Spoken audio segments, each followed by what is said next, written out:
So from here, you can see there's a link to something called Schedule Builder. This is where you can actually see the classes that are going to be available for next semester. Now, the fall schedule isn't up yet, but it should be up probably within the next month. And so you'll actually be able to see the classes that you can try for there.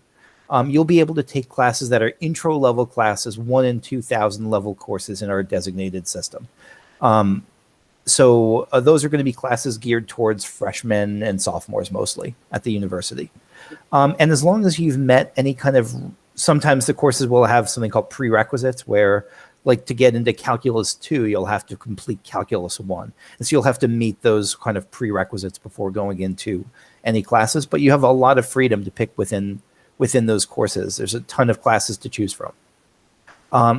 And as far as placement goes, this is another area where it's going to be different from how other schools will handle it. For us, placement happens after you're admitted, so nothing to worry about just yet. If you are admitted and you've taken AP tests and you want to use those tests to use those scores to progress, there are some cases where we can definitely honor those scores. In other cases, you may just have to take a placement test for math or chemistry or certain foreign languages, and then we can use those to help you find the right class to start at.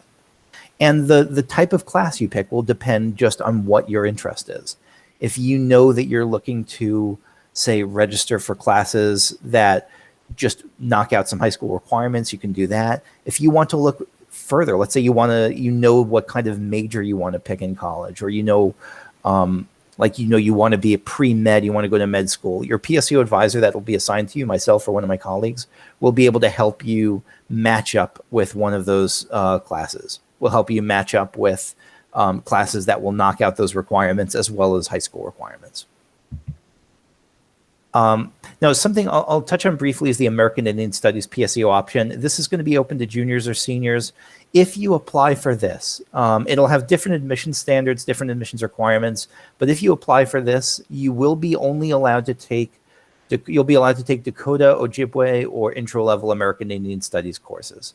And we'll cover the admissions process later. It will probably be easier to get in this way, but again, if you wanted to get into PSEO for this, it's only to take 1 or 2 classes in these areas. So a little bit about what you can expect in PSEO different than high school. The style of your classes is going to be significantly different. The style of what you'll need to, of how to succeed in them and what to expect. A lot of the time our classes are split up into different components where there'll be a lecture and a discussion section, or a lecture and a lab session, or a lecture and something else. The lecture is usually a larger session where there's not a lot of interaction. The professor's talking, you're taking notes. It tends to be pretty one-directional. The other section, though, that can supplement it often is a smaller section, maybe 25, 30, 40 students, depending on the class itself. And that's something where you'll have the chance to interact more, where you'll have the chance to talk to students, to discuss the material, to ask questions more. And so, yeah, very different style of classes themselves. And sometimes the size can be a bit intimidating, too, when we're back on campus. The lectures can sometimes be 50 students, 100 students, 400 or 500 students in some rare cases. And so it can be a little bit overwhelming. And the campus itself is going to be pretty big as well, but it's one of those things that tends to be an issue more at the start than after the first couple of weeks. Once you've gone through the first week or two and you've gotten into a rhythm of how to get from building to building, it's not too bad. But at the start, it can be, a little bit disorienting. There will also be a lot more time in your classes spent outside of class compared to what you do in class. For every hour you spend in class, there's you can expect to spend about 2 to 3 hours outside of class on studying, preparation, reviewing for exams, all that sort of stuff, even if it's not required. Now, the best key to success that we can find, the best thing to ask yourself about whether PSEO is going to be a good fit for you, is how comfortable you are advocating for yourself. There's a lot of help that's available in PSEO. There's free tutoring centers. There's free, professors will have office hours where you can just stop by and ask questions. There will be tutoring rooms specific to certain subjects, like a math tutoring room, a writing center, all that sort of stuff. But none of it's going to be useful to you if you're not someone who reaches out and asks for help pretty regularly, or who is comfortable trying that. Because your professors will probably be less after you. Like if you're missing an assignment or if your work is falling off a little bit, your professors will not usually be hounding you or asking you to come see them. It'll be up to you to notice where you're having trouble and to seek out help for it. And there are some risks to PSEO as well as the benefits. It can be, as for benefits, certainly you'll be getting free credits. You can get up to anywhere from a couple classes to a couple of full years of free credits. But it can be tougher to get top grades in PSEO. You'll be competing with other students who are already in college. Your instructors will assume that you're an undergraduate. They'll have the same expectations as they do for their undergraduates. And because instructors won't reach out to you necessarily, it can be easier for problems to sneak up on you if you're not someone who's really out there seeking help regularly.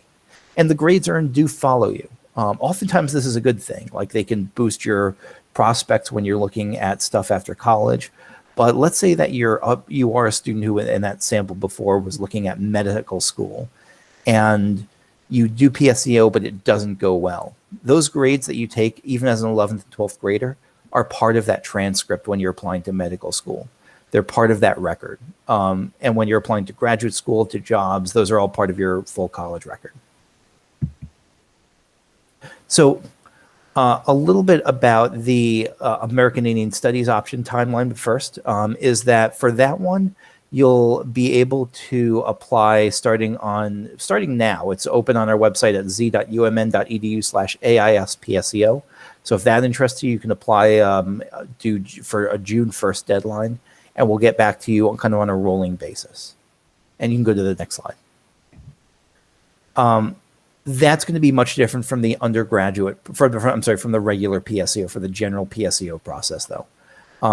Detailed instructions are going to be on our website right now, and we'll provide a link at the end here. And it'll be up to you to get the application in on time. It is a competitive process. We get about 1,200 applications for probably closer to 500 to 600 seats. It varies from year to year. And so this is another area where it's going to be different from a lot of schools that you might apply to for PSEO. And we do recommend that you apply to a bunch of PSEO schools, to at least a couple of programs, to give yourself options. Some of those schools, you can know by the time you apply if you'll get in. They might say you're guaranteed admission if you're if you're a senior in the top half of your class, or if you're a junior in the top third of your class. For the U of M, though, it really just depends on who's applied. And we're going to be looking at a combination of your grades, of how well you've done, and the rigor of your classes, how much you've challenged yourself given what your school offers. Now, the specific materials are that there's an application form that you can check out on our website that you can submit to kick off your application, basic demographic information, your name. That'll get you started in our system. There's also a notice of student registration you'll need to fill out with your high school counselor, and a high school transcript you'll need to get from them. It doesn't have to be an official transcript. It could just be a printout of something from their website. And if you've taken prior PSEO, then you should submit an unofficial transcript from that other institution. The optional materials. So those are the required materials, but the optional materials, if you have a supplementary standardized test score, like a PSAT or an SAT or an ACT Aspire, an ACT, and you feel really good about it, feel free to submit it, but you don't have to submit it. Most students will not submit those, so don't feel obligated to do so. It'll just be a secondary factor. There's also a balance sheet that you can have your high school fill out that we strongly recommend you fill out. This will show what your remaining graduation requirements are after the semester's end, after the semester is over. And it won't impact your admissions at all. It won't impact your application or chances of getting admitted, but it's the sort of thing where if you submit it, your advisor can best help you over the summer your PSEO advisor can best help you, direct you to classes. So if we see that, for instance, that you need English, and it has to be creative writing, like we can tell you what the creative writing classes are. So we recommend submitting that too. The additional statement is, it's not a recommendation letter or anything like that. It's because we're not looking at extracurriculars or sports or leadership experience. The additional statement is a chance for you, an optional chance for you to explain anything on your record that you don't think will have the full context for. For example, if you had a dip in your record at one point and you want to tell us more about the context of that, like we were struggling with X, Y, and Z that semester, here's how I dealt with it, and here's why things have picked up since. Feel free to tell us that and give us more context, and we'll try to take into account as much as we can. Now, the timeline, and this is something that I think it might have gotten excised from the PowerPoint, so I'm just going to talk about it a little bit. The timeline is for applying to the U of M for PSEO is that your application is going to be due April 16th as a postmark deadline. So April 16th, and that's you'll get a decision by May 28th, and you'll find out then. Yeah, so you'll find out if you're admitted at kind of around that same time. You'll go through there's going to be a self-orientation process in July and August, and really it's actually probably going to start in June, when you'll have the chance to go through what we call PSEO First Steps, kind of an online course that'll help you get used to a lot of the U of M systems, and that'll wrap up with a half-day orientation online in July and August, where you'll meet your advisor. You'll register for classes, and you'll have our guidance as you go through that. Now, if you wanted to back out of PSEO at any point, let's say you don't get the classes you want, or you get the classes you want, but you decide that they're just not for you once the semester starts, you can still drop out of classes with no penalty from our end after the first couple of weeks, within the first couple of weeks, as long as you're in contact with your high school about making sure you have backups ready. So the core review criteria, we're looking at a minimum GPA of 3.60. That's unweighted. And South does grade weighting, right? No, I don't think so. Okay. So 3.60, perfect, then is just the unweighted GPA. But most of the students who are admitted have an unweighted GPA close to the 3.85 or above range.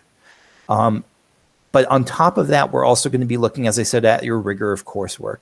Have you been taking, relative to what your school offers and relative to what your peers have taken, have you been taking one of the more challenging classes available, honors, AP, whatever that is, depending on, again, it'll vary from school to school. And if you've taken prior PSEO, that'll weigh heavily as well.